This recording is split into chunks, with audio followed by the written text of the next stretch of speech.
दोस्तों, दिल को छू लेने वाली कहानियाँ सुनने वाले सभी साथियों को मेरा प्यार भरा नमस्कार। अगर आपने हमारे चैनल को अभी तक सब्सक्राइब नहीं किया है तो तुरंत कर लीजिए और बेल आइकन दबाइए ताकि आपको हर नई कहानी सबसे पहले मिले। आज की कहानी हमें भेजी है रवि ने भोपाल से, जो इन दिनों पुणे में रहकर इंजीनियरिंग की पढ़ाई कर रहे हैं। चलिए शुरू करते हैं एक अनजानी मुलाकात की दिलचस्प कहानी।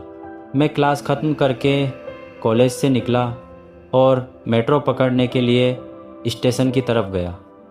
मेट्रो में बहुत भीड़ थी तो मैं गेट के पास खड़ा हो गया। अगले स्टेशन पर और लोग चढ़े, जिनमें एक शख्स भी थे जो लगभग 52-53 साल के लग रहे थे। उन्होंने हल्के ग्रे रंग का कुर्ता पजामा पहना हुआ था, घनी मूंछें और चेहरे पर एक अजीब सी गंभीरता। भीड़ इतनी थी कि सब एक दूसरे से सटकर खड़े थे।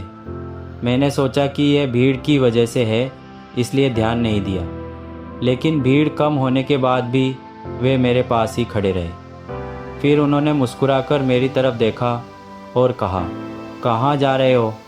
मैंने कहा, शिवाजी नगर।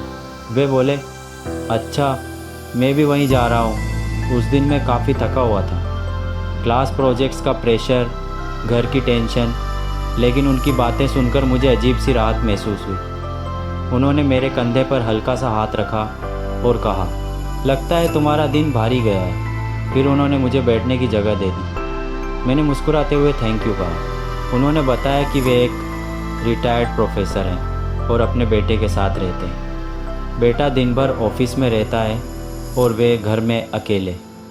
उनकी बातों से लगा जैसे मैं उन्हें सालों से जानता हूँ। मैंने पहली बार किसी अजनबी के सामने अपना मन खोल दिया। उन्होंने कहा, तुम बहुत कंफ्यूज लग रहे हो बेटा। घर वाले कुछ और चाहते हैं और तुम कुछ और चाहते हो। ये सुनते ही मेरी आंखों में आंसू आ गए।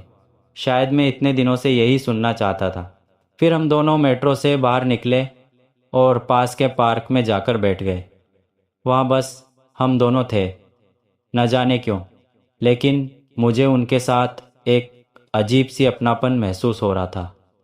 मैंने उनका हाथ पकड़ा, उनकी आंखों में देखा और उनके गाल पर हल्की सी किस कर दी। वे मुस्कुराए और मेरे माथे पर प्यार से हाथ रखा। हम देर तक चुपचाप बैठे रहे।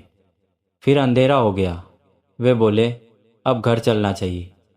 मैंने उनका नंबर लिया और उनसे विदा ली। आज भी जब उनका बेटा घर पर नहीं होता, मैं उनके पास जाता हूँ और हम दोनों साथ में अच्छा वक्त बिताते हैं।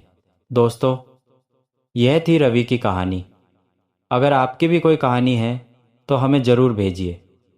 और हाँ, अगर कहानी पसंद आई हो तो लाइक, शेयर और सब्सक्राइब करना मत भूलना। अगली बार फिर मिलेंगे एक नई कहानी के साथ।